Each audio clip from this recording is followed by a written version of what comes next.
Good morning children, this is Vikesh from Mohammed Tazi School Jhansi. I am your science teacher. So as you know that we are discussing the chapter number 4, that is metal and non-metal, in which we have discussed about the physical property of metal and non-metal. So now we are moving to the another part, that is a chemical property of metal and non-metal.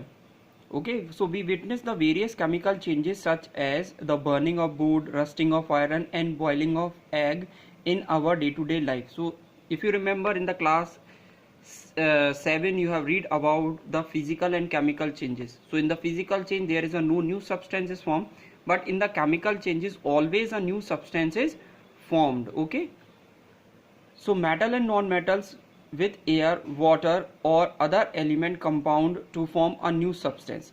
The property of both reacting substance change when they undergo chemical changes. Means when one metal will react with the another one, so it will form a new substance. That's why it is called a chemical change or the chemical property.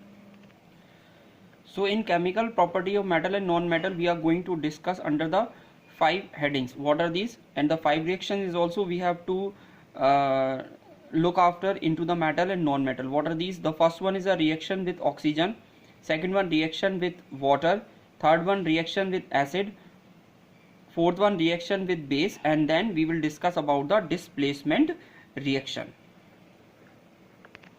So first of all we are going to discuss about the metals. Most metals are reactive, so they are not found in the pure form in nature. Mostly metal are reactive, so they cannot be found purely. You will not find any metal in the pure state. Okay, the some metals such as platinum, gold do not react with other substance easily, therefore they found in the pure form in nature. Only platinum and gold are not react to any other metal, that's why they can be considered as a pure metal on the earth. Okay, so first of all we are going to for the first heading, that is a reaction of metal with oxygen. So what will happen? Metal react with oxygen to form metal oxide. Okay, when metal is react with oxygen it will form metal oxide. Okay, so the first of all we will see the reaction of that sodium with the oxygen.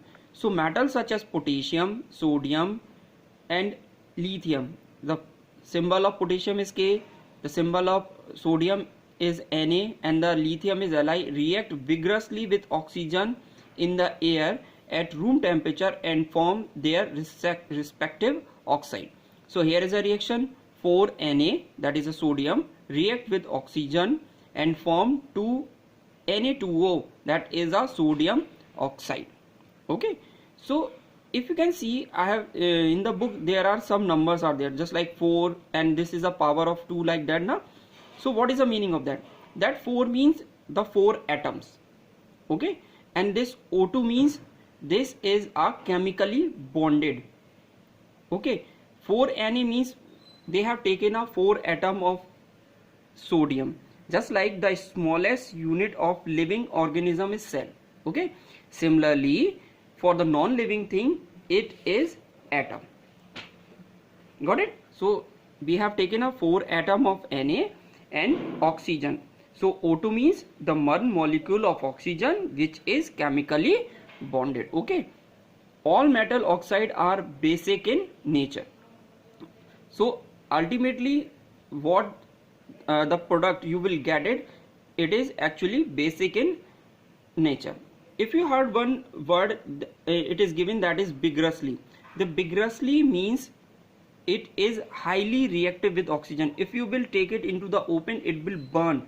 That's why potassium always keep inside the kerosene.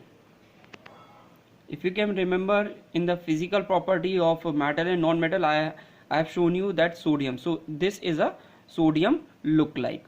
When school will be open, I will show you everything into the chemistry lab.